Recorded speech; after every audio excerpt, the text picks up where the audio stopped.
Hi, it's Optom Tom, bringing you an evidence-based perspective to behavioural vision care.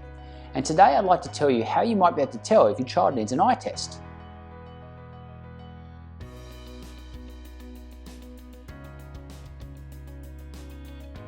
I thought I'd share with you my perspective of the sort of behaviours that I often see which might indicate that your child has a vision-related learning problem.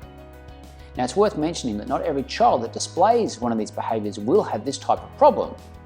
Also, these behaviours are often, though not always, coupled with complaints such as headaches, sore eyes, particularly after prolonged close work or screen time. One of the obvious behaviours that might indicate a vision problem that could affect learning is squinting or peering at things. It's possible to improve uncorrected vision and reduce the impact of refractive errors by this behaviour. Squinting can have a similar effect as looking through a pinhole, and this increases the depth of focus and sharpens an image that might ordinarily be blurred due to the uncorrected refractive error. Another less obvious behaviour is posturing too close to near tasks. This is more common with prolonged near work when a child's visual system is becoming fatigued. This can be due to reduced vision due to uncorrected refractive error. However, it is also common to see this type of behaviour in children with perfect sight, though with dysfunctions of accommodation or focus. And this is because of the link between the ability of the eyes to converge or point in and focus, where convergence is used to drive focus as your focus fatigues. Another behaviour is closing one eye to read. This is sometimes a very subtle behaviour and on occasions can be difficult to spot, as children can be very resourceful when it comes to finding things to occlude their vision to one eye.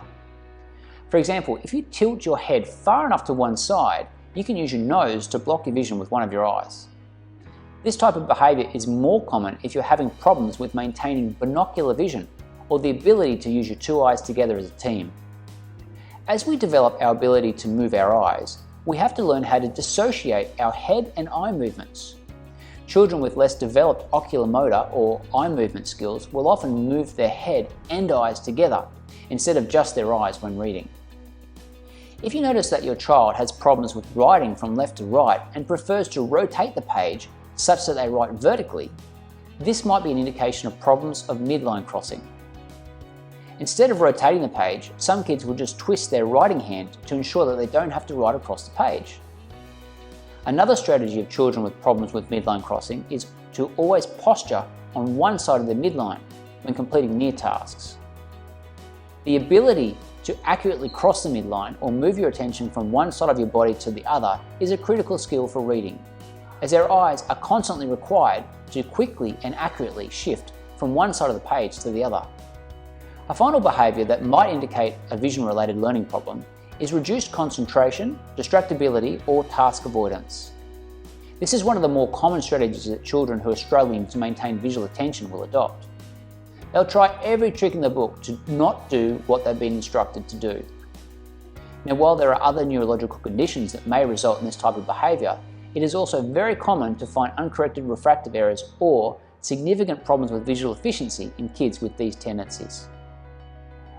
So I hope that bringing these behaviours to your attention has helped you decide if now would be a good time to get your child's eyes tested. Every moment that a child spends at school is important, as patterns of learning are established and reinforced.